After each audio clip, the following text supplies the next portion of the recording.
they call it my food child for one, homie. Hey. If to the end, if you ain't got no commissary, Yeah, no you out of family there. support, Yeah. you gonna be in there washing clothes. I watch him kiss that man and have a full grown relationship with him and try to kill himself because the man say he didn't want to be with him no more. See, you can see me, but you can't see the things that I endured and the pain and what I survived. You would never imagine they deal with the heinous crimes they committed just by looking at them. So what's gangster to you?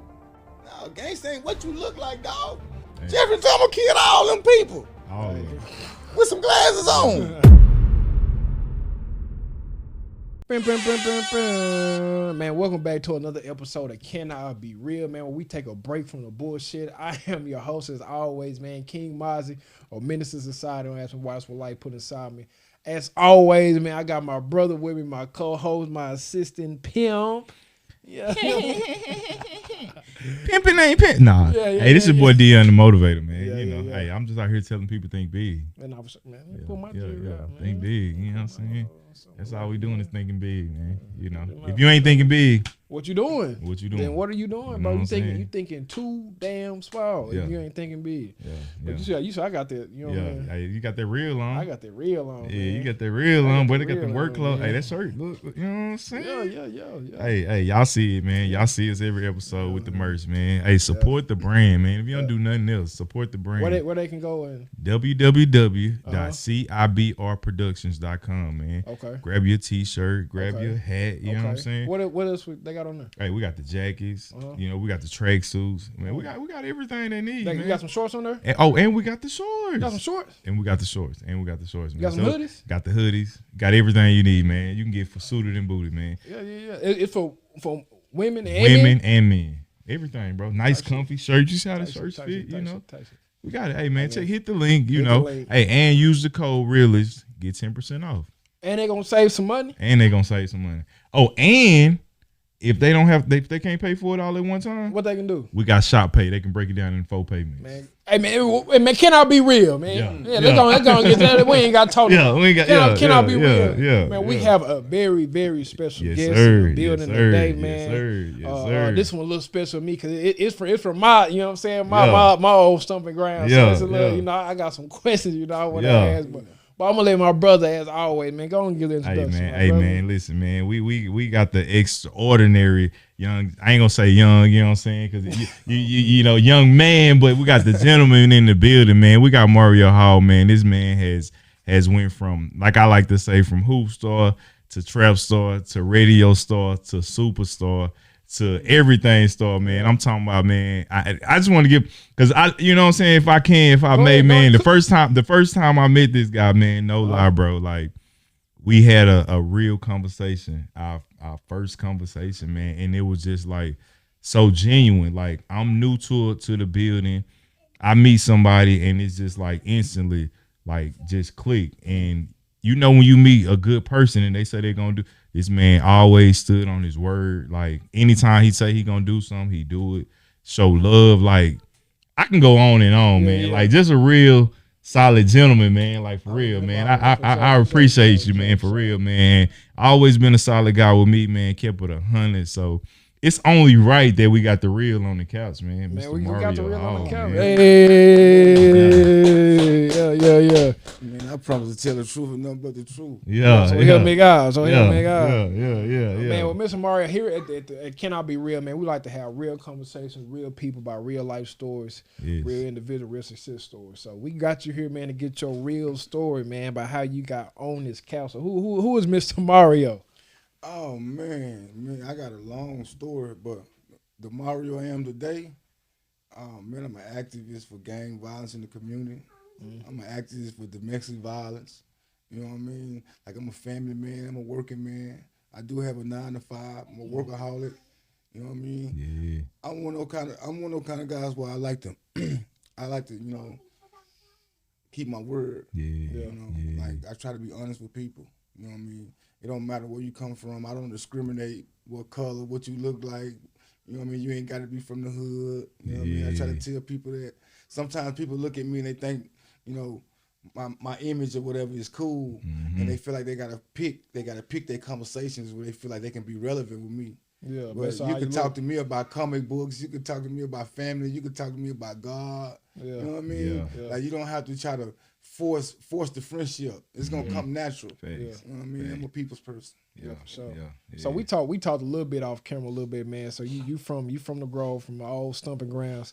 So I grew up. I'm a '90s baby. So I grew up mid to late '90s. On up through the 2000s in the Pleasant Grove. So obviously I got a different view from it than what you got. So what was it like for what was that time period like for you? Oh man, when I first came to the Grove, it was like '85. You know what I mean? Like it felt good to have white neighbors. Yeah. You know, to be honest with you, because coming from South Dallas, like everything was black. You know what I mean? The corner stores, they were the Asian people. You know what I mean? But everybody was pretty much black. But I can actually say that it was more people friendly. You know what I mean? South Dallas was like it wasn't a whole lot of killing going on. But I came up in the crack era. So the crack era probably about 83 hit, 84. I ended up going to Pleasant Grove. You know, somebody broke into our house when I was probably about 8 years old. You know, my daddy used to deal drugs. He was a hustler. You know what I mean? And he always took care of me and my mama. You know, I was my daddy's only son. And we ended up going to Pleasant Grove, and I was excited because I was like, yeah, it was like a way, it was like kind of like I'm moving out the hood, you know, and it was like everybody followed, you know, everybody followed around that time. So probably about 1989, I got introduced to the gang life. You know, when the gang life came on, NWA, you know what I mean? I was wearing color shoestrings and colors came out and all that. Yeah, color. Yeah. Represent. yeah. And it was, then, you know, that was the thing. You know, that was the thing. Backyard parties and stuff like that.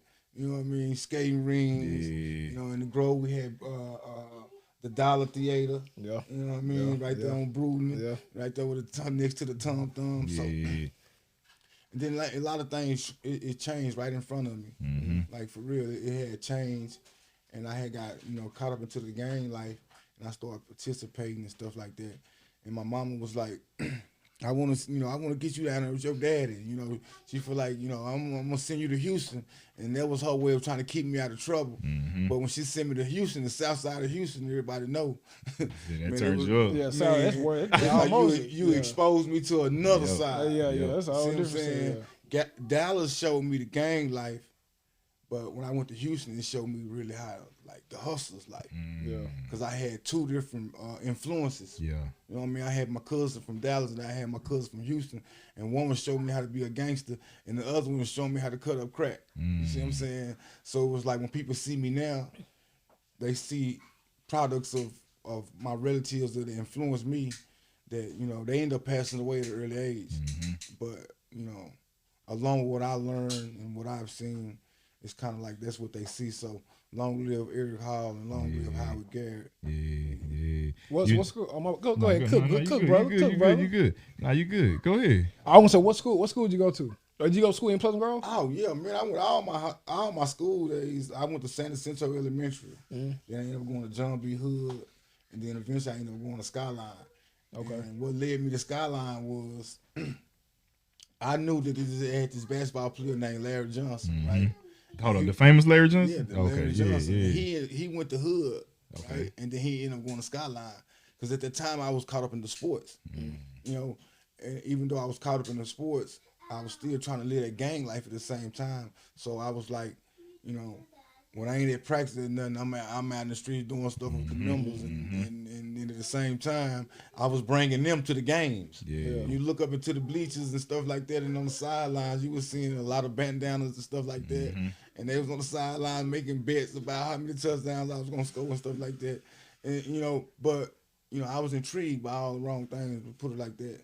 You know, but I think that I was exposed to too much of it. That's why I love kids so much. I know, like for me, my time in Pleasant Grove, it was like I said, I'm a late '90s, so like it for us, they were starting to bang cliques and hoods when I was coming up. So it really wasn't. So you know, of course, you had like it's we had like Bloods and Crips like that, but most people they would start to bang little cliques and little hoods. So I went to Pleasant Grove Elementary, and then I went to Florence. And now my mom, she didn't want me going to Florence. My brother had previously went there, and he got expelled for bringing a gun up there.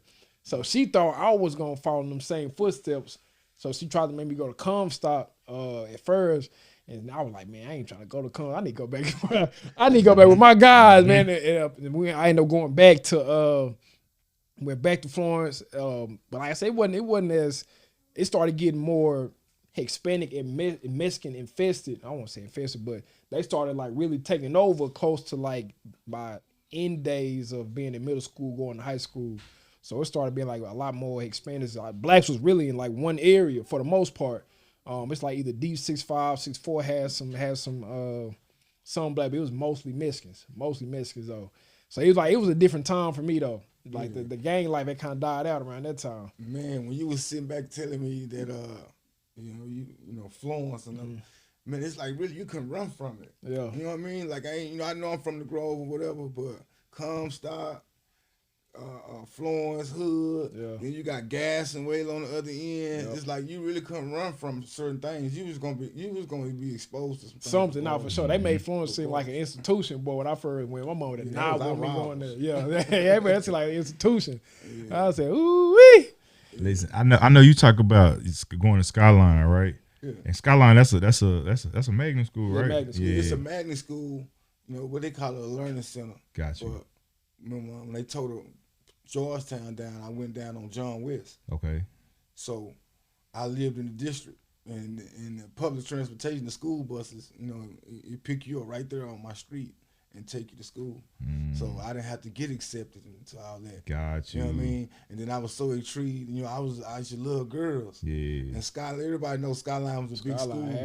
It's a big school. So me coming to Skyline and walking up there on the first day of school was like, man, I was in awe. Yeah. And I was left, right. My neck was sore. You know what I'm saying? So taking them out. Man, you know, and that's what I was caught up into. And then I got caught up into peer pressure. You know, when you're young and you're off into peer pressure, you know what I mean? You got the latest trends, you know. Back then, everybody was wearing Carl Kanai. You know, Jordans always was a thing. You know, cross colors was a thing. FUBU was a thing. So when you come through Skyline, you got to be up to par. Yeah. You know what I mean? It's like a fashion show. Yeah. You don't get laughed at. Yeah. And I was in the in crowd. You know, I ain't gonna lie. I was in the in crowd. And I was doing a lot of stuff inside the school too. Like I was selling drugs and packing guns and gang banging and stuff like that. But yeah, man, it's so much. You know what I mean? My life, man, they really can write a book. You know what I mean? That's why, you know, like you can ask me a question, man, and I vow to get the truth, never the truth. But like I say, I done lost some friends along the way. You know what I mean? I got some friends that got killed at an early age. You know what I mean? That they still ain't found the killer. You know what I mean? So when I talk to these young guys and they be kind of intrigued that, you know, I'm considered the OG. I'm the big homie. And I be trying to tell them to whom much is given, much is required. You know, man, you got to be careful with your words. You got to be careful what you do because these little youngsters looking up to you all for the wrong things. And when I was young, you know, I was caught up into the cause. You know what I mean? And the people I was running with, like he was saying, the cliques, you know, my clique, you know, the people that's listening, they was rich. Yeah. You see what I'm saying? So it was hard for me to try to take college serious when I'm already seeing hundreds of thousands of dollars. Yeah. You know what I mean? Like, you know. So hold on. You say so you was in college, you still fast. Let's rewind a little bit. So at Skyline, right? Playing football.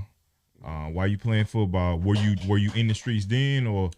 Man, I was in the streets. I jumped off the porch and got into the streets like at 14. Gotcha. So I started selling drugs. I joined the gang at 12, and I started selling drugs at 14. And the reason I say that is because I didn't have to go outside to do it. Yeah. You know, everything I picked up, it was right there. Yeah. You know what I mean? I went to south side of Houston, and I was selling drugs with my auntie at 14. And I was smoking weed in the house with my auntie at 14. Yeah. You see what I'm saying? And, like, my daddy was a hustler, but my daddy ended up getting hooked on to cocaine, right? He was doing cocaine, and back at that time, they looked at cocaine and freebasing and stuff like that as a trend. It was popular. They looked at it like it was cool to do. Like smoking weed. And they didn't know that it was going to become an epidemic. They didn't know that people was going to start robbing, killing, and stealing behind it. See what I'm saying? And my daddy got caught off into that. You know what I mean? I watched him have, life start to transition then. It started to go down, and I started to see what drugs were doing to my people. So at first, I wasn't big on selling crack because I seen what it did to my daddy. So I was caught up onto weed. You know what I mean? I was like, okay. But when you get to selling drugs, you start to get that greed. You know, like, oh, what I can make off this, I can double this off this. You know what I mean? And, especially between the first and the third. You know what I mean? You know how it go. Yeah. But put like that, I was a crack baby. I grew up in the crack era. So you did some. When did you first do time? I first got locked up maybe 17 years old. And how long would that be? That wasn't nothing but like a day or two. I was like little something. Yeah. Like when I got caught up on that, it was like I kind of like volunteered to go to jail. You know what I mean? When I say volunteer to jail, it was like the police were telling me like, if you don't be quiet, if you don't do this here, we're gonna take you to jail. And I was like, I don't care about going to jail. All my friends there. And you a smart ass, right? So, he put me in the car, and I guess he was gonna try to scare me. Because back then they had those scare straight programs. And it was like, that was like the first test right then. Once I experienced jail and I didn't fear it, it opened up the door for me to keep going back. It was like a pattern. Because I didn't fear it. Yeah. You know what why I you mean? think? Why you think you scared? Yeah. That, Why you think you didn't fear it? I didn't fear it because it was like all the people that I seen in the neighborhood. They wasn't in the neighborhood. They was in jail. So when I got in there, knows in there. You know what I mean? So when I got in there, it was like my comfort zone was like how I was in the neighborhood, hanging out with the fellas. All the crackheads was in there. You know what I mean? They gave me a cigarette to smoke. They was like, youngster, calm down, youngster. You too loud, youngster. Ain't nobody gonna get no sleep. Yeah. And it was in its rules. Yeah. You know what I mean? And I lacked discipline. I was just running around like a chick with my head cut out. But then I started getting locked up. It started growing. Like those days started turning to months. And then those months started turning to years. And then eventually when I finally just said, enough is enough, I already did 10 years flat. Man. You know what I mean? So I was like, So you what was your choice, if you don't mind me asking, what was your choice? Oh yeah, man. We can talk about all that. You know what I mean? The first one was like, I had an aggravated robbery charge. But I think they gave me the wrong charge because that particular day I wasn't trying to rob nobody, I was trying to kill somebody. And I ended up putting a gun on some people and they ended up catching up with me because at the time, the department people knew who I was. They had a picture of me in the office. You know what I mean? I went for robbery. I was I was on drugs. I was on PCP. So I was, at the same time, I was selling drugs and robbing. I was grabbing my girl up. We get into it because I ain't coming home like I'm supposed to. You know what I mean? Like I'm out there wilding out. I ain't answering my pager. Everybody have cell phones back then. Pager. You know what I mean? That one went back. Yeah, that's how far back I went. For sure. I was coming to school. I was coming to high school and Dolphin Reynolds. You know what I mean? I was giving crackheads, a little crack to come to drive their cars to school. And then I was selling weed in the school. You know what I mean? I had regular customers. You know what I mean? It had got so bad, I can say this on podcast, I ain't on radio, but I had got so deep into it to where I was actually selling like, some of the teachers weed. The school police that, you know what I mean? And I sit back and I think about it now, and I actually kind of, my tears welled up in my eyes when I went into Skyline, because now I'm a mentor at that same school. And I was like, man, it's wild how I was running these hallways and doing what I was doing. And every time the school police, I had got so deep into it to where the school police would come pull me out, right? And they was, they knew that if I write a past saying that I had him in the office talking about a fight, the teachers would believe it. Because I was a troubled child. I was always known for being in the office. You know what I mean? Yeah. But in reality, I couldn't tell them that I'm actually selling weed to the school police. You see what I'm saying? Yeah. And that's how deep it was. And at the same time, I want these kids now to know, because I understand, when you want those Jordans and your mama can't afford them. Thanks.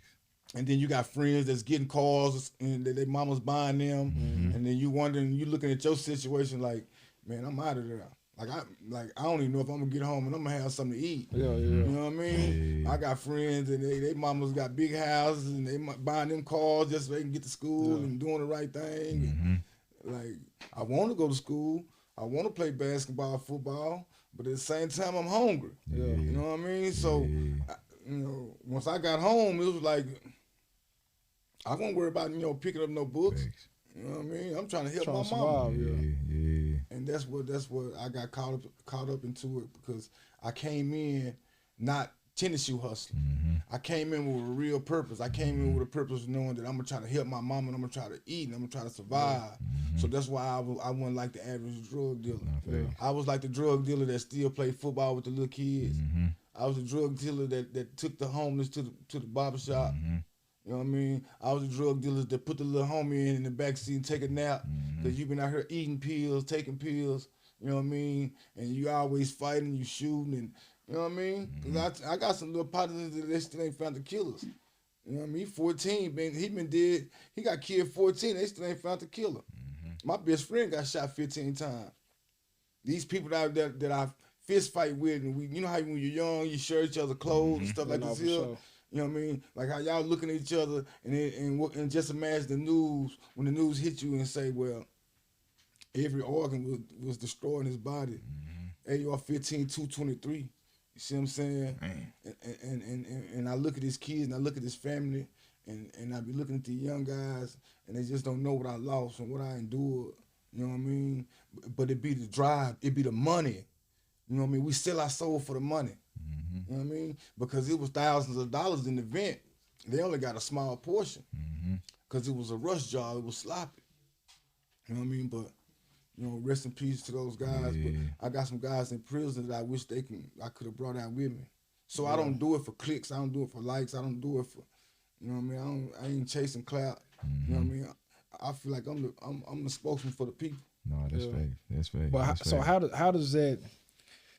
How do you feel like is a way? What you saying that you work with the youth? So how do you feel like we can affect the young men's mind? Because like even for me, right? Like so I had my mom and my daddy. Granted, they both worked, so I didn't have I don't have the typical 2-parent household that people would think. If you hear somebody say, "Oh yeah, you had your mom and your daddy," so life poses a role for you, but that's not always the case. So for me, like I said, I grew up in Pleasant Grove. You know what I'm saying? So a lot of my partners kind of had the same story. Either they didn't have their mama, or they didn't have their daddy, or they were struggling. So, I've been in sports all my life. So most of my peers, you know what I'm saying, they didn't have what they felt like I had. So I'm always having to fight my home or fight my peers, because I gotta prove to them that I'm tough like them. You know what I'm saying? So they trying me, cause like, nigga, you got your mama and your daddy. How you tough like us?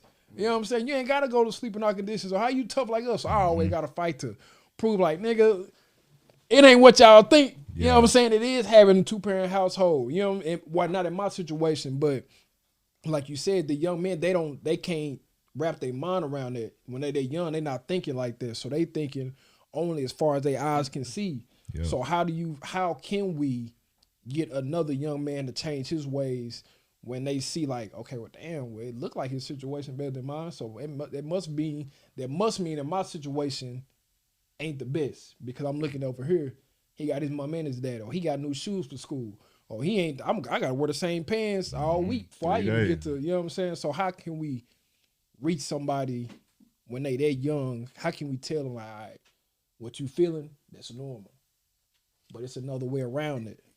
Peer pressure. All kids want to be a part of something. A lot of adults want to be a part of something. No, for Why sure. you think you got people that join church?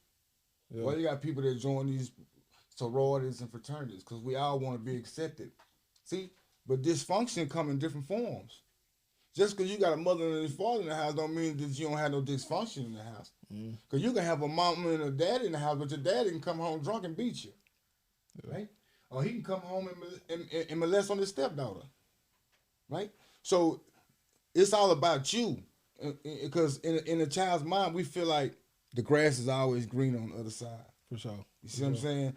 He got more than me. You know what I mean? We pay attention when we go to our neighbor's house, our friend's house, and how big their TV is, and then we go home and we look at the TV that we got the clank, clank, clank, clank with the fall on the antenna. Yeah. You know what I Move, mean? got You move remember that those John. TVs when you had, the bottom, you had the high numbers at the bottom and the low numbers at the top, and then when the knob break off, you got to stick a case knife in it, and you turn it, clank, clank, clank, clank. I ain't got one there. Or you got the 8-track, the dresser, you lift it up, and it's an 8-track in there. You see what I'm saying? And a record player, you know what I mean? And then when VCRs came along. But it's dysfunction, and then at the same time, peer pressure, and then bullying.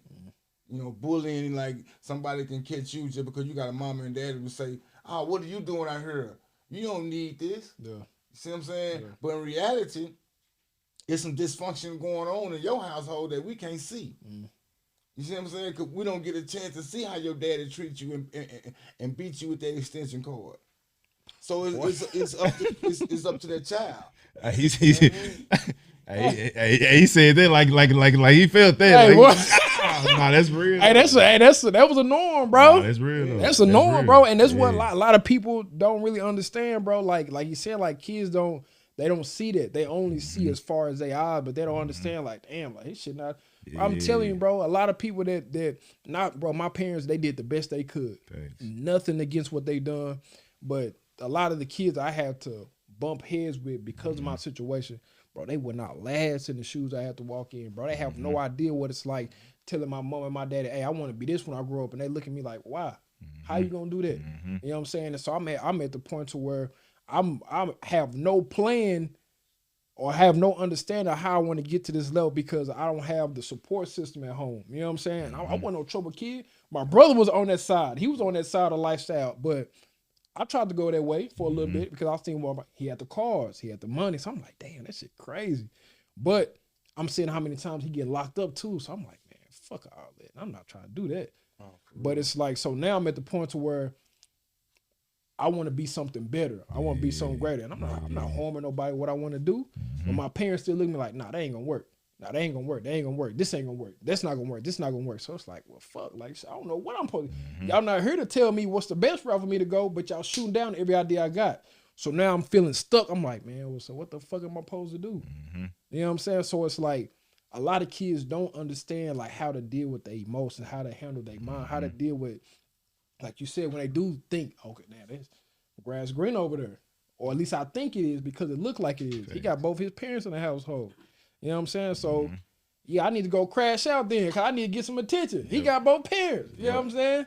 So it's like I think it's tough for us to, because even for me, like I try to mentor kids, and like same for you, like it's hard for me to figure out how to attach to their mind as far as like getting them to see like, okay, it's always another way. But at the same time, like how do we do that?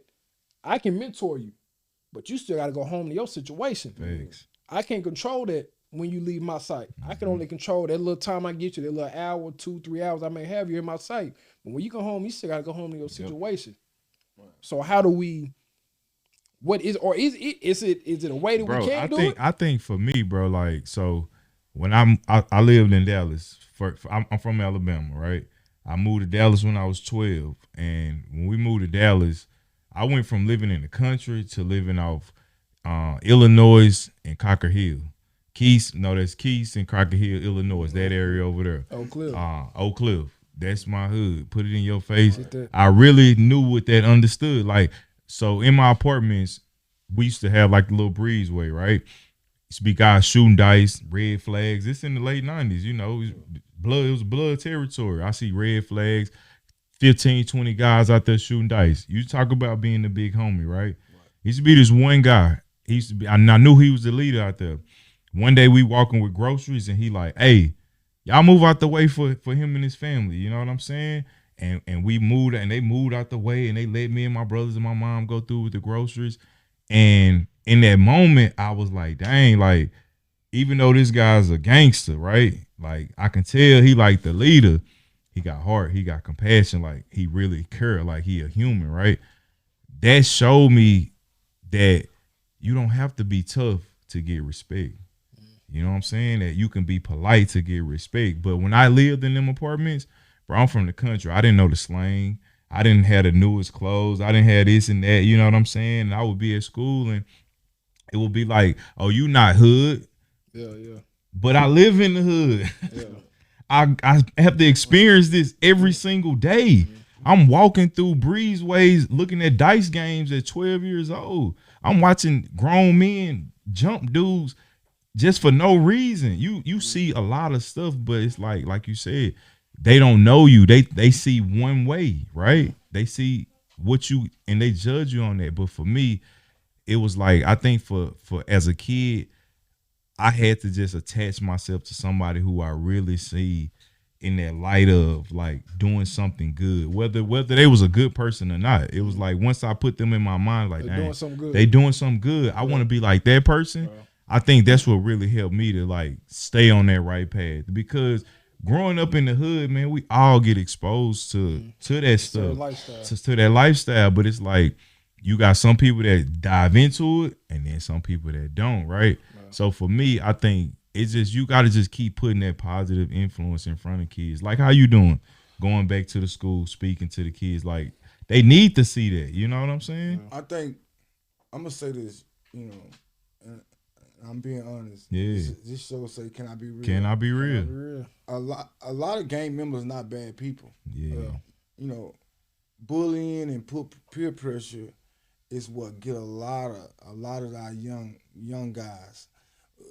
A lot of us suffer from what we call the absentee father wound or the overly bonded with mother wound. And I'm gonna explain that to you.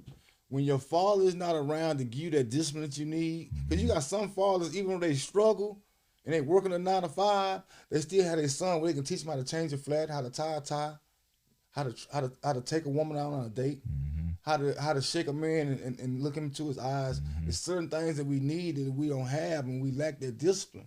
So we go out into the neighborhood and look at the things that influence us, that intrigue us, like the big homie at the green box, right? Because he got the cars, he got the women, he got the clothes, you know what I mean? And we know that it ain't good, it ain't right, because they tell us this in school, but I'm hungry. See what I'm saying? I don't want nobody to know that my daddy, he went and smoked all the rent money on crack, and we live in the house with no lights, and we putting our food in the sink on ice. I don't want him to know that about me, right? So I'm doing some extracurricular activity outside of school, like going to the neighborhood corner store and stealing. See what I'm saying? It's like a little kid, you know, and I look at little man, and he got the little toy car, he playing with it. He can grow into having a passion for liking cars, right? So when he get a little older, he got that little electric big wheel, right? Now he got his little bicycle. He's stealing bikes and he put them together. Next thing you know, he's stealing cars and you know what I mean, taking the parts off of it. It's gonna eventually grow. You see what I'm saying? And it don't have to be that way, but these are the things that we do. It's steps to it. It's levels to it. You know what I mean? Yeah. And we all want to fit in. Yeah. How big of an influence do you think that rap music, like today's rap music, have on like how the kids move and you know the drill with the drill music and the shoot 'em up bang bang? Do you feel like that has a major part or is just you know people have free will to make their own decisions? It's always had a major part. Yeah. And when you sit back and you think about it, you know I come. You know, when I was a little boy, I remember when Too Short got popular in the early 80s. You know what I mean? And you remember he used to rap, he had his pants up. He wasn't sagging. You know, BDP, Boogie Down Productions, people like Melly Mel and Dougie Fresh, you know, they weren't killing people. It was conscious. Yeah. You know, Tribe Called Quest and people like that. You know what I mean? D Nice and all those people. Money Love, Queen Latifah. You know what I mean? And when NWA came along, it was probably a little bit around the same time. Colors came out, 88 or somewhere in there like that, right? We young. That was different. You see what I'm saying? Drill music, it's a different sound to these guys. You know what I mean? To me personally, I don't mean to take nothing away from hip hop because I grew up in the hip hop community, but it ain't got the same kind of substance as it did back then. No, I You know what I don't. mean? Nah. The lyrics was different. You see what I'm saying? NWA had us all wearing all black. Way back then, we was wearing LA Kings and Raider jackets, starter jackets and caps. We was killing each other, Yeah. right? We was coming through with the Dickies, you know what I mean? The Chucks and the Dope Man Nikes, the Cortez Nikes. That was the look. So now, this generation, they got the skinny jeans. And they got the hoodies in the summertime. You see what I'm saying? That's just an image. When I went to prison, I learned that you can talk all the smack you want to me, it ain't gonna swear my eye up. Yeah. Right? It ain't gonna, that don't make you no gangster. No face. It just make you angry about whatever that triggered you. You see what I'm saying? Because I seen some guys that look like a nerd that killed his whole family. Right? I sat there and ate with people that put that ate. I lived with a man that put a baby in the microwave and ate him for soup. Whoa. You see what I'm saying? So when I went to prison like that, it showed me life, how fragile it is. Man, what's gangster to you? Yeah. It ain't your friends, ain't your clothes, ain't the cars you drive. It's how your heart move. You see what I'm saying? Because in my eyes, I'm a gangster without my friends. What's your definition of a gangster? My definition of a gangster today is the education level I have, the way you treat your kids, how you being independent. You know what I mean? We done tore down so much, man. You got to build. I had a guy in prison say, you know, it's a lot of gang members in here. You got prison gangs. These people, they live up to that life.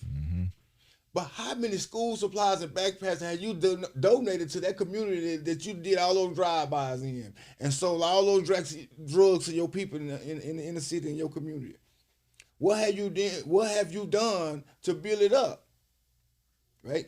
You could tell me all the people you shot and all that. I'm gonna respect you for telling me that you went to college just as much or probably more than that guy that told me he didn't kill 5 people. No, that's afraid. What did that mean to me? That don't mean you gangster. That mean you foolish. Because you said that you love your kids and you a gangster. You not loving your kids and helping your kids by leaving them because now they hungry. Yep. And you can't do nothing about it. See, we don't give them the raw. We got those feel good friends around us. See what I'm saying? Go home to your baby mama who love you, dog. Yeah. But you know, people ain't doing it no more. Ain't no more just- big everybody wanna homie. put on Yeah. a facade. Everybody We want to talking about be the man. Everybody wanna want put on a facade. I mean, people say they want real friends, but they really want somebody. I have to lie to you Nah, to be facts. considered to be your Facts. real friend. Yeah. I can't tell you, man, go home to your baby mom, bro. Like, Yep. nigga, why you, goddamn, bro, we didn't get We- why you yeah, we tripping? You know what I'm tripping, saying? Like, yeah. I gotta lie, you be like, yeah, nah, we chilling, shit. We Yeah. got them kind of friends like this here. A lot of us. And it's good to have you a good friend because the Bible tell you that woe to the man that falls that had no one to pick him up. But a lot of us had those friends that be like, man, I don't love them hoes. Man, fuck her. Let's go out and kick it. You see what I'm saying?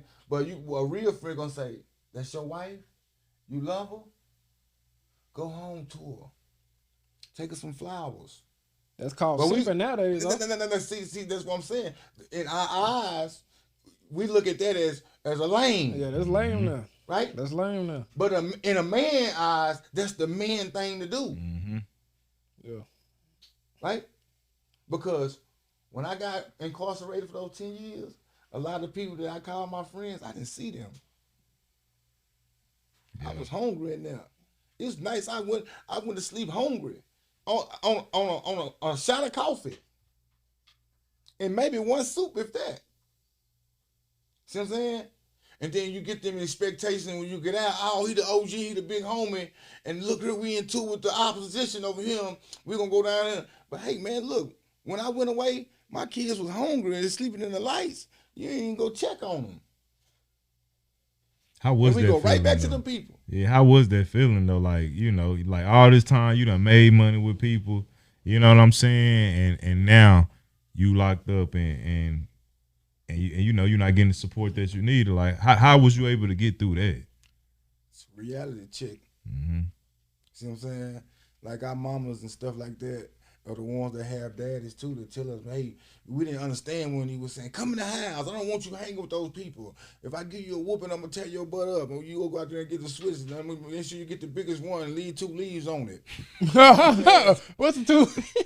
Yeah, see, back in the day when we were young, your mom used to say, go get a switch. Well, I go find a smaller one. She said, go get 3 more like that. They're gonna make you get a whooping. They're gonna make you get more of a whooping. See, they ain't playing with because they know you're gonna get the little switch. Yeah. But we need those people to try to regulate us, and then as a teen, as when you're in your adolescent years, you don't understand. You just feel like they being strict.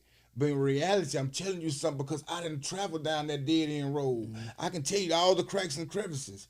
That's why when I talk to the young guys at these high school, I can tell them who their leader is that started that game. So it hits different for me telling them don't do this and don't do that when I ain't walked a mile in their shoes and I live way out there in Frisco somewhere.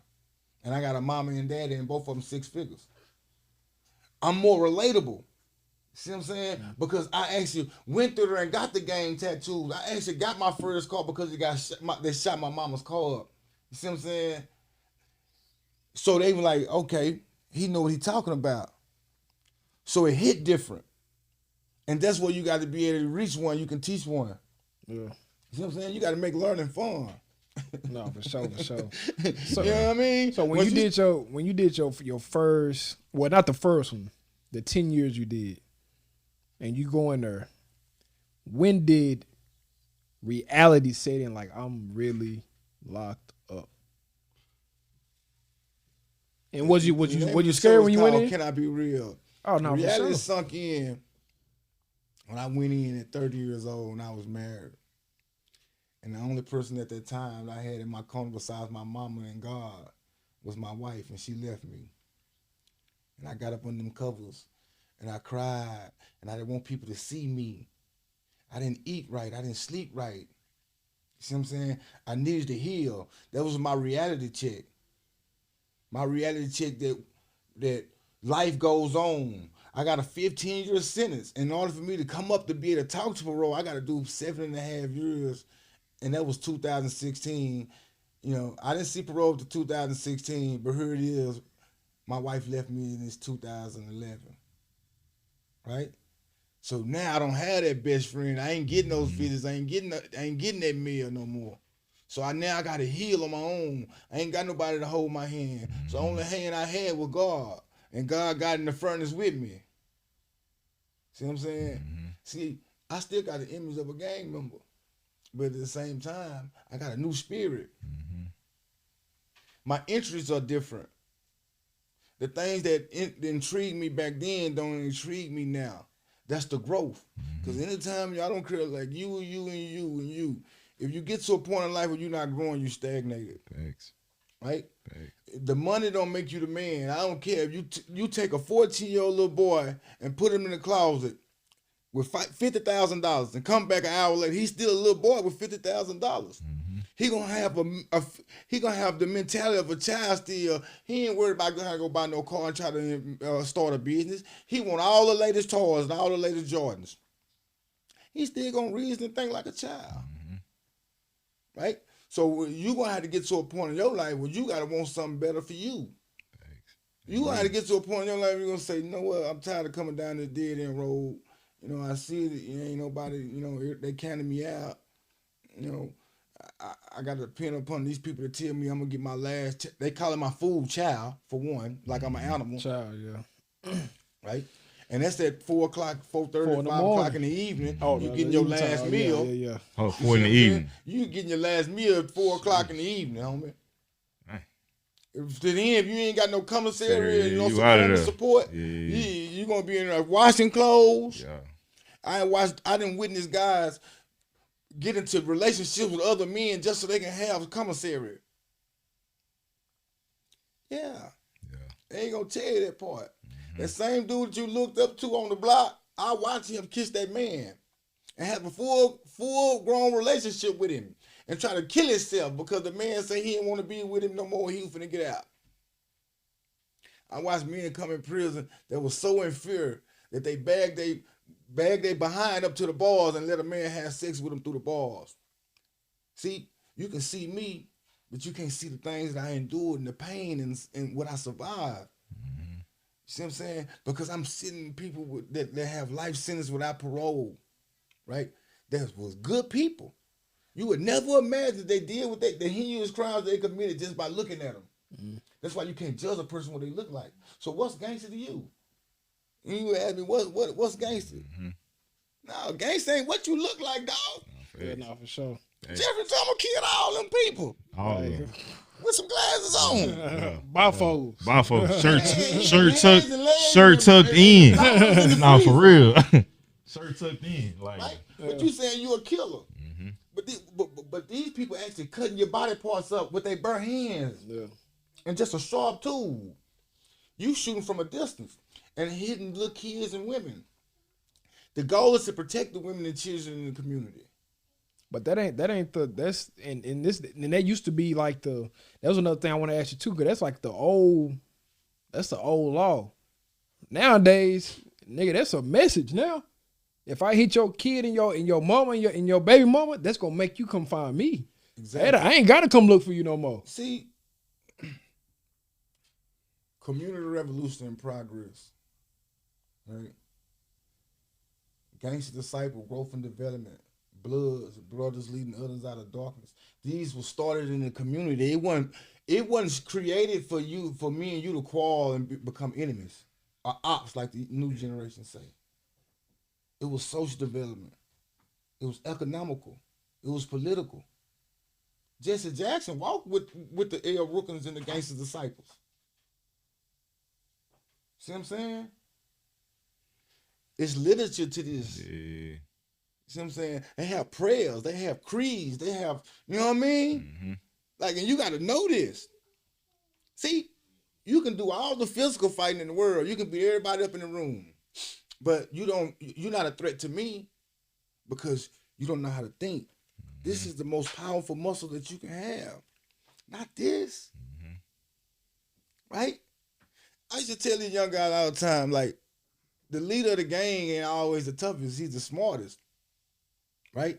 Because you can be hot-headed and I can be smarter than you and I can lure you into a trap. Because I know when I tell you that I want to fight you, you're going to run around that corner because you got something to prove to him and him and him. And when you come around that corner, I got a rocket launcher waiting on you when you come around now. You don't know how to think. Why you go over there, and there's 3 of y'all and there's 30 of them guys over there? Yeah. You ain't invincible. You ain't invincible to that bullet, homie. Man, they got bullets that go through these cars. Man, I'm in jail watching these guys come in at 17, 18-year-old with guns that I never imagined they'll be able to get on the street. And they using them. Yeah. And they saying, Mello, big homie, I got a tummy gun. I shot it and lift the trash can up off the ground. And he get excited by these conversations. See what I'm saying? And these guys that know me, they feel like, I can't come talk to Mello about, family and God and stuff like this here, because he got tattoos and he drive a Cadillac, and all his friends got gold teeth, and he from Pleasant Grove or the Greedy Grove, like you call it. I want to hear that. Yeah. But that's what I think. It's like that's what they need to see, though. You know what I'm saying? Like, because I can say something, right?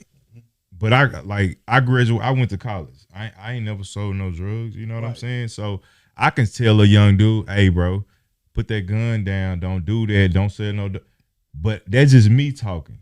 But when they see you, somebody who done went through it, somebody who done experienced it, and now on the other side to say, man, listen, don't do this. It hit different, like you said earlier. It really do, because they can see it. They can see the growth. They can see.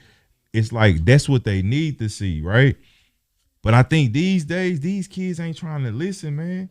They not trying to listen to me. This is my opinion, if I could be real. Yeah, no, for sure. A lot of them, they not trying to listen to me. They not trying to listen to you. It's like they only listen to each other. So how can we change the youth these days, man? Because like it's almost like you got to have $1 million and a million women for them to even take you serious. Yeah. I don't think that we can change them. I think we can lead them to the right direction, but they still have to experience some things on their own. See, you can take the horse to the water, but you can't make him drink it. I can give you all the fruitful knowledge in the world, But what good is you to attain it if you don't utilize it? What good is you to know that Bible from beginning to end and you ain't implementing it in your life? Mm-hmm. What good is you to know how to be a good father, or a good husband, or a good leader, or a good friend, but you're not practicing this? Yeah. It's not no overnight thing. It's what you call, my mentor to say, a work in progress. You got to doctor yourself daily. But me, my thing is, if I can reach you, I can teach you, right? See, if I can get in there and I can get your attention and say, look at her, put them drugs down. You know what I mean? This ain't right for you. Don't do this here. Man, I think you go educate yourself. But if I'm not trying to help him in a form to where, okay, you saying I need to do this, but I'm hungry. Yeah, it's worth doing it, yeah. Right?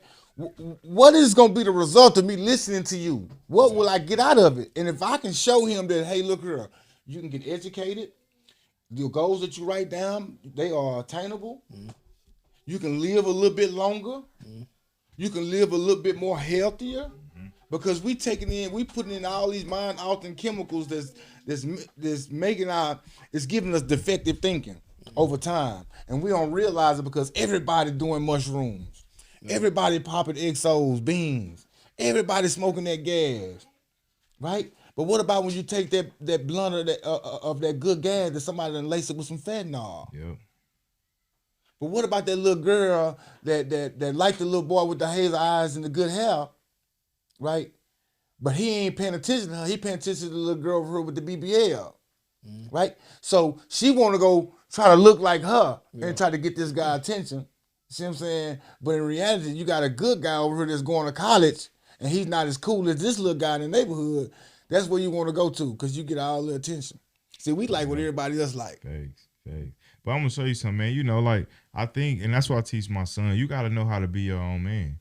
And you got to know how to be yourself. You got to be individual, man. Like, growing up, I had, like you said, like you talk about, you know, living and people see you as one way, but they don't know what's going on behind closed doors, man. Yeah. They don't know the type of treatment that you get or even as a child, as a teenager, the mind games that you go through as a child. Like, I think we have to be more sensitive to that, you know, to understand and really know these kids. Yeah. But for me, it's like, how can we, you know, build that bridge of showing them like it's another way and it's another life? Because and it's just my experience, and I'm not trying to talk like these kids are just bad kids, you know what I'm saying? But from my experience, it's like you really have to, it's like you got to be extraordinary in order for you to even get a peek or for them to even consider you, because it's so much. Like, they can pick up their phone and just scroll and just see so much fakeness, you know. Like, how do you stand out amongst all the BS, you know, and how do you keep it real and stand out amongst the new generation for you to get opportunities to go in and I'm going to use speak. Me for example. You know, I'm better with I statements. Yep. See, I was clean cut all my life. Some people see me as a pretty boy, right? So I had a complex about being light-skinned, having a straight nose and a narrow face. So I feel like anybody that violated or offended me, I had to respond a certain kind of way. See what I'm saying? Some people respond, some people react. See what I'm saying? So I went out my way to show people that I was tough. Yeah. You know what I mean? But now it's like I had to outgrow that and realize that, hey, man, I have my own identity. You know what I mean? And what's cool is not what I thought was cool 10, 20 years ago. You see what I'm saying? I used to be crazy about John Madden. I just sit in the dope house and play video games all the time. You know what I mean? And now, right now, I don't even know how to play no video games. Yeah. You know what I mean? It's things that we outgrow certain things in life.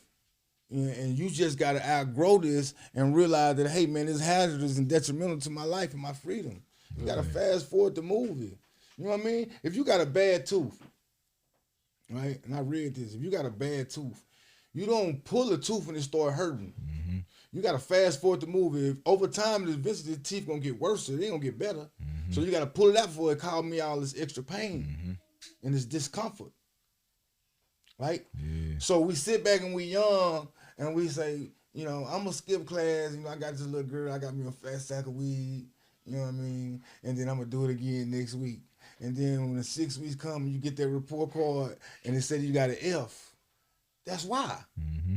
right? Your situation ain't gonna get better if you keep doing the same thing that got you that F. Yeah.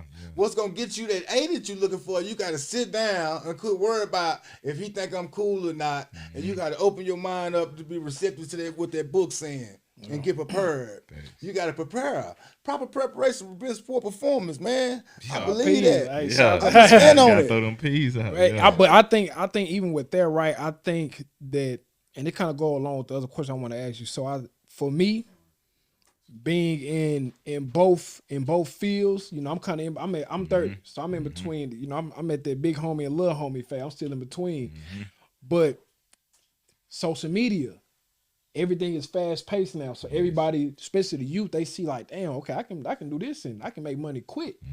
And so I look at it as young men, they don't see like, okay, everything is a process. Everything takes time. Everything is a build up. Nothing is, okay, I think tomorrow or next week I should have whatever I'm looking for.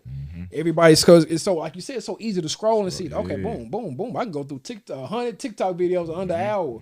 So everything now is so fast paced. It's like, okay, I should be able to get what I want. If I can't get what I want that fast, I'm not gonna do I'm it. not gonna do it. Yeah. And so it's like, go back to what you're saying, like, okay, cool, like, yeah, in 6 weeks, I'm not even worried about 6 weeks. I'm worried about right now. I got this sack of weed and I got old girl, so I'm living for right now.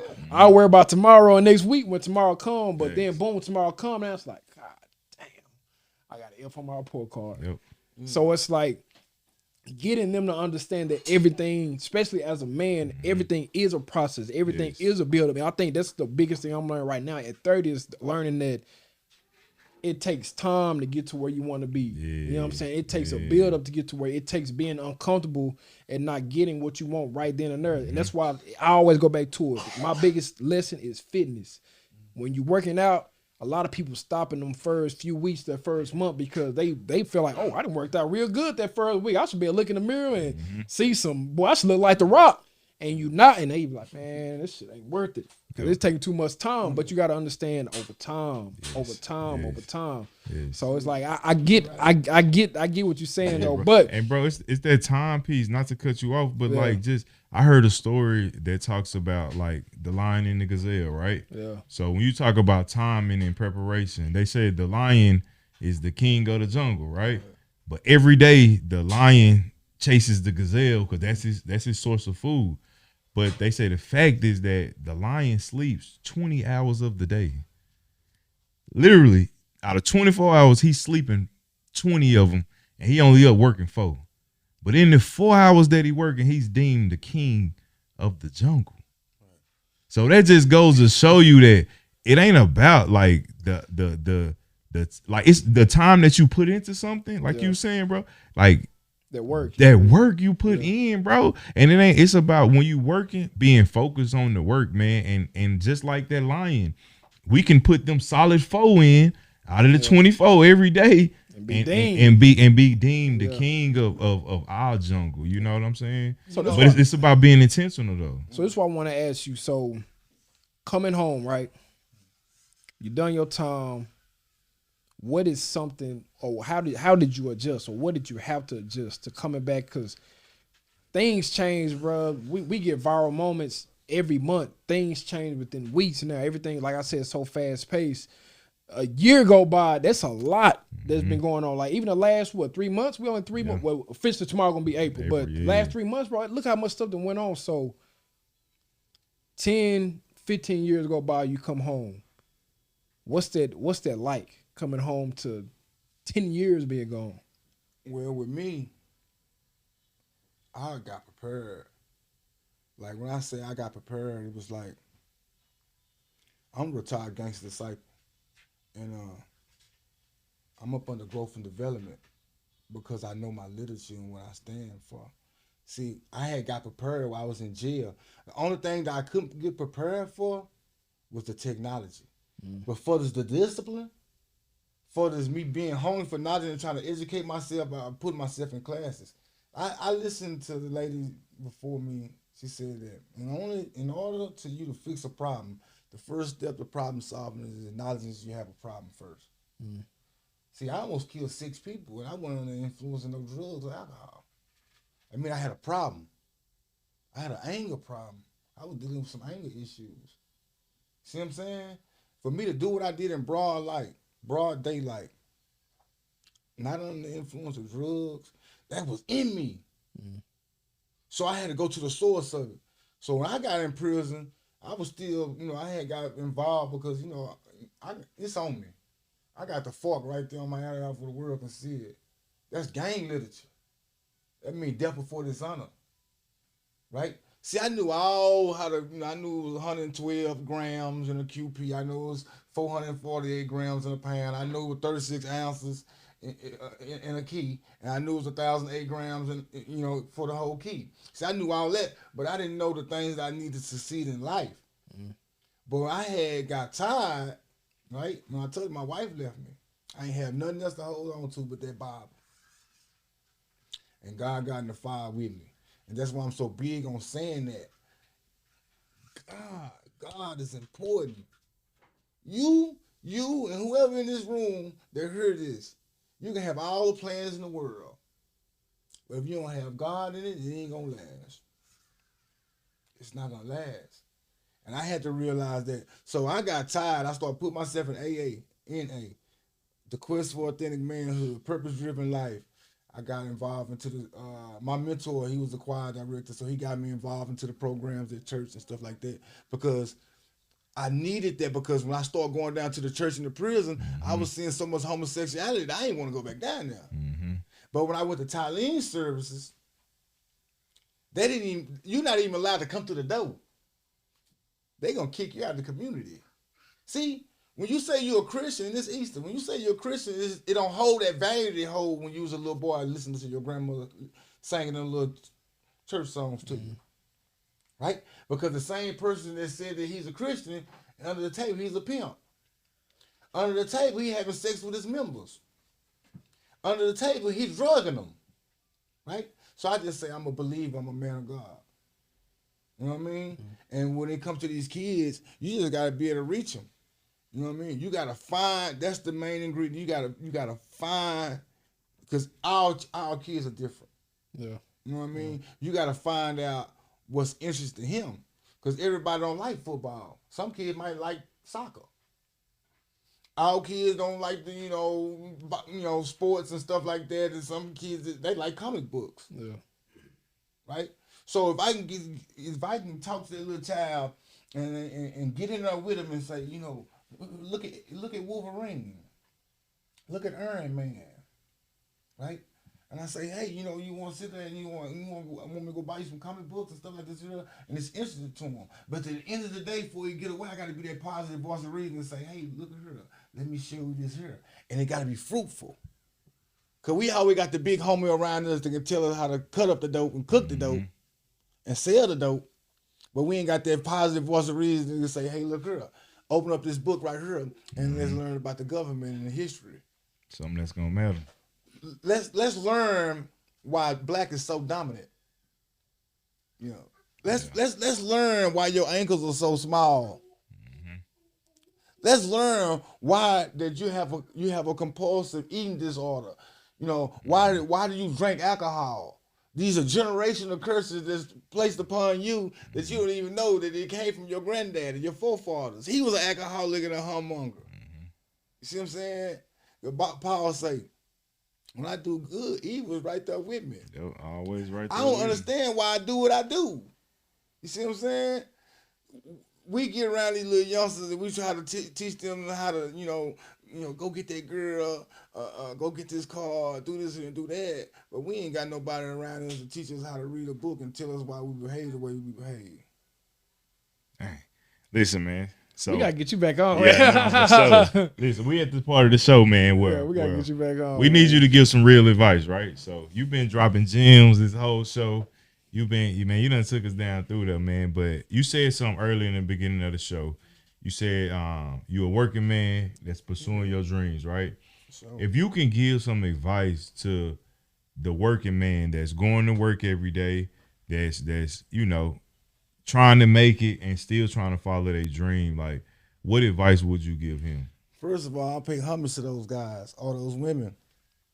I got rich friends and I got poor friends, and I'm in the middle. But I respect all those people that get up every day that's not rich, but do what they got to do to keep from being broke. Mm-hmm. See, years ago, my mama used to say, you need to get a job. I mean, you can't catch me in no Whataburger, no Kroger's, carrying out no baskets and buggies and stuff like that. But the man that I am today, if I lose it all, I'm going to do that. Mm-hmm. I'm going to go flip them burgers. I'm going to go mop them floors. I'm going to do all that. Because that's what a real man going to do. That's gangster. See, these youngsters got the wrong perception of what's gangster. A gangster going to go take care of yourself. You can't take care of yourself. If you can't take care of yourself, how you going to take care of that child? See, them people told me that if I get another felony, the less I get 25 years. It hit different. Mm-hmm. I got 5 felonies, homie. I just beat a life sentence. I ain't supposed to be here. According to the naysayers and the enemy, man, I ain't Mario Hall. I ain't supposed to be here. I'm supposed to be dead. There's some people probably right now that if you told them that I was live and speaking on a podcast, he's still alive.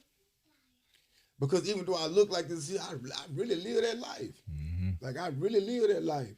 And I want to be able to let these kids know that, hey, man, it's a future for you. Yeah. Man, it's a future for you, man. It's up to you, though. Though nothing comes to a sleeper but a dream. Hey, can I be real? So we got the last one before we close it out, man. So we didn't pretty much talked about the influence, especially over the music. But so I just read on Instagram the other day. So a Duke basketball player just got an NIL deal. You know what the NIL deal is, right? Yeah. So he got one in the beauty industry for painting his fingernails. So he got one blue hand, one white hand, and he got a big deal for that. And so it's like a lot of people, they looking at it like, man, he getting money, so do it. So what's your real advice about that? You think that's cool? And even with that, it's like, okay, so what else is gonna come? What else they gonna start paying us for and say, hey, man, I'm gonna say this first, man. Like, if you're doing something that you love, you have a passion for, a natural God-given talent for, you know what I mean, and it's bringing you money and wealth, you know what I mean, and you ain't hurting nobody or nothing like that, harming nobody, you ain't degrading yourself, you're taking care of your family. I mean, it's cool, but money ain't everything to me. Mm-hmm. See what I'm saying? I done had a lot, and I done been broke. Like I give you everything I got, get my grandma back. See what I'm saying? Like, man, we getting all this money, Bro, that's getting real. all these cars, and we just holding on to it just to give it away to somebody. That's all we doing. I told you I came up on a millionaire drug dealer that taught me the game. Mm-hmm. I come up on somebody that said, help me take my money in the house like it was groceries. I rode around in some of the prettiest cars that money could buy at 18 years old, homie. Guess what? We start arguing over money and cars. I mean, hey, man, you can have all the money in the world and they ain't gonna stop you if your heart ain't right. You still sleeping with your brother's wife. So what? It's right here. Your mind, your heart, well, your soul. Mm-hmm. That's what real to me. You go to college, so what? You could be a friend of mine. All my friends don't have to be drug dealers and robbers and all that, man. Oh, for sure. Hey, man, if you the smartest person in your circle, man, you need to find you another circle, Jack. That's real. I ain't here to cut no corners to you, man. I'm here to give it to you straight up and down like 6 o'clock. Yeah. Because me giving it to you straight up and down like 6 o'clock on that timepiece might can save your life, homie. Because I didn't actually have homeboys. I didn't actually got a chance to just go down through there with them, and they didn't open up how they was molested when they was a little boy. You can give some information that can deter somebody's path, man, and change their life, dog. I had an influence. When you see me on that machine in my day job riding around, I'm aware that, hey, I'm Mario at work, but outside of this building, I'm somebody else. Thanks. I had the influence to send those people over there to bring harm to you. But I'd rather send them people over there to help you get your car started than to shoot your car up. That's the man I am today. And that's when you come, that's when the experience come in. When you live and you learn. I remember my mentor said, I said, man, I got it. I said, I'm getting it, but I think I got it late. And he said, Mario, at least you got it. Mm-hmm. Some people don't never get it. That's a fact. Money don't mean you real, dog. That gun in your hand don't mean you real either, man. Y'all better listen to J. Cole. Yeah. Man, I'm gonna kill all them people. I'm gonna kill all them people. And still went to prison broke. And that's the story they don't hear. Can I be real? So Hey, money man. don't mean nothing, homie. Hey man, Mario, listen, man. This is your camera right there, man. And you just said your words move people, man, which we know they do, man. I want you to look in that camera, and you gonna close the show out, man. And I want you to tell that young guy who his brother just got jumped, right? I'm gonna paint a picture for you. Young guy in the hood, his brother just got jumped. His partner's calling him, say, "Hey, we gotta go take care of this. We finna pick you up. Get your strap. Let's do this." I want you to look at that camera, man. I want you to talk to that young man who about to get in the car and make that ride. Pressure bust pipes, homie. True story, man. I went to go do a drive-by. I went to go put in some work one time. I grew up in the gang life. And I actually had a guy that got out the car. You know what I mean? Like, he was worried about his face being seen exposed. You know what I mean? Like, you got to play chess, not checkers. One wrong move, you can be playing a good game. You can bring your A game. But one wrong move can cost your life. Checkmate. That's all it takes. You got to fast forward the movie, youngster. When your mama heard gunshots at night, and even though you in Oak Cliff, and she heard gunshots in East Dallas, she worried about you. See what I'm saying? And you got to take that in consideration, because when you go to jail, after you do that drive-by, y'all finna go, like the young said, we sliding. Your mama gonna be the one that's gonna come see you. It ain't gonna be your homeboy. They're gonna be the dudes that could be trying to mess with your baby mama while you're in jail. They ain't gonna see no pictures or nothing to check on you. They didn't know we just had a gang ride last week. We on 23-hour lockdown. Man, it's real. It's real. Save yourself some time, man. Because I knew some dudes that are in prison, they never knew what it's like to drive a car. They got certified at 15. They don't know what it's like to have sex with a woman. So I'm like, hey, man, how did you get involved into that lifestyle? I don't know what it's like, Mello. I never had sex with a female. This is my normal. You don't want to be like that, homie. So what I'm trying to tell you, listen to the people that's in your ear that care about you, that really care about you, that raised you. Because a lot of the stuff that we doing and showing and displaying, that ain't what we was taught at home. A lot of us, so you have some dysfunctional households, but a lot of us are good people. We weren't raised that way. We just vent out, and we like the prodigal son. We taking upon ourselves our own path, and hopefully that it don't become tragic. Because everybody don't survive. Everybody don't come back. Mm-hmm. Everybody that go to prison with a 2-year sentence don't come back. And there's some people that go away with a 30-year sentence that do come back. You gotta make some choices. You know what I mean? And I'm gonna say this to everybody that's listening, man. You have a chance in the choice. You have a chance to make your situation better, or you have a choice to lay down in it. You have a chance in the choice to fix it. It ain't gonna happen overnight, like he say. Mm-hmm. We always want fast results. You know what I mean? I got people I know that I can't say no names that say, come get 10 pounds, come get these keys. But in the end, it is worth it when I'm sitting down there with an 80-year sentence fed and thinking that my mama is not going to be stressed and thinking that she's going to be live and well and healthy when I get back. Come on, man. I'm 46 years old right now. I got a 26-year-old son, a 21-year-old son, a 18-year-old son, and a 15-year-old son. And ain't none of them ever experienced jail. So get what? They've been paying attention. They've been learning from my mistakes. Because all of us fathers in here, most of us that I know, we got a little boy in here right now. I'm pretty sure that man, I don't even know his name, he don't want his son to experience what he had to experience when he was a little boy. That's why we work hard. That's why we here now. You ain't getting you didn't get a podcast in this camera to be cool. It's a passion, but at the same time, you want to be able to provide for your family. Thanks. Can I be real? No, I ain't here to cut no corners with y'all, man. Hey, Can I be we're real? gonna end it like that. Can I be real? Hey, that's gonna be the new saying right there. I ain't here to cut no corners.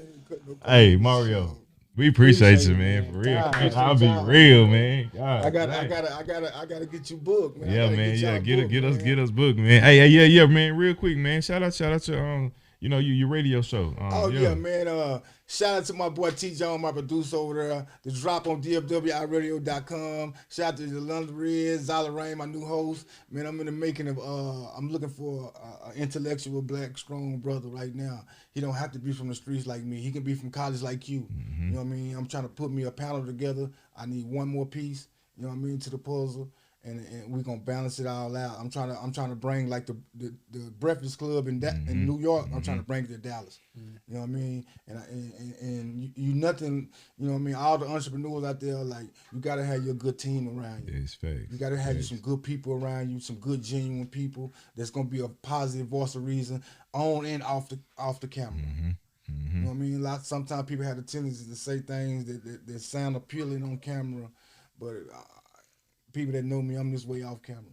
And that's what you need. You need those people around you that's going to be a positive voice of reason. If you're thinking about cheating on your wife, you think about leaving your family, you need that friend over there to say, no, man.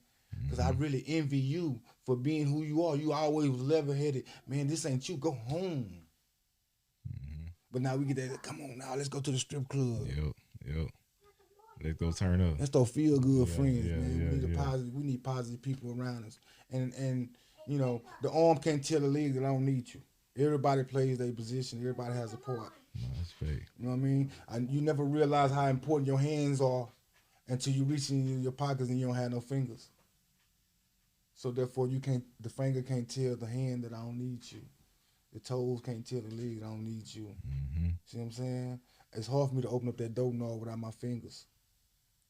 Even though we overlook small parts of the body, everything play a vital role in life. It takes a village.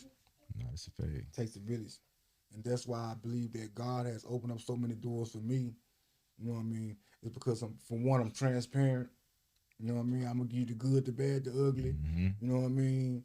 But at the same time, I'm still a work in progress at the same time. You know what I mean? If I'm 70 years old, I'm always trying to learn. I'm always willing to learn. I got to be a student. You know, you stagnated, man. You know what I mean? I want these young guys to know, you know, they used to say that if you want to hide anything from a Negro, put it in the book. I grew to have a passion for reading. You'll never find it. Man, Can I be real? I know we be went real, a long man. time. Yeah. Hey, but we appreciate we had to, man. man. We had to cook. Yeah. I appreciate, man. I just want to say I appreciate y'all too, man. Nah, for real. My co-host always, Yes, brother. I appreciate you, Unc. I appreciate you for the opportunity. Yes. Los, we appreciate you, man, for keeping us rocking and rolling, man. Yes, So sir. we definitely Yes, sir. Y'all, man. Hey, cause like you said, man, it takes a team, man, and they see us in the front, but they don't see the people in the back that really make it go on. So Tom Brady won all those championships, but he didn't do it at that offensive line, dog. Or that big dude catching that thing. Yeah, Big Gronkowski. Hey, I gotta get Gronkowski some credit now. You know what I'm saying? Big Grunt. The summit out there, you gotta have your team. You gotta have a team. No, facts. I appreciate y'all, man. Yes, sir. Can I be real? Man. Boom.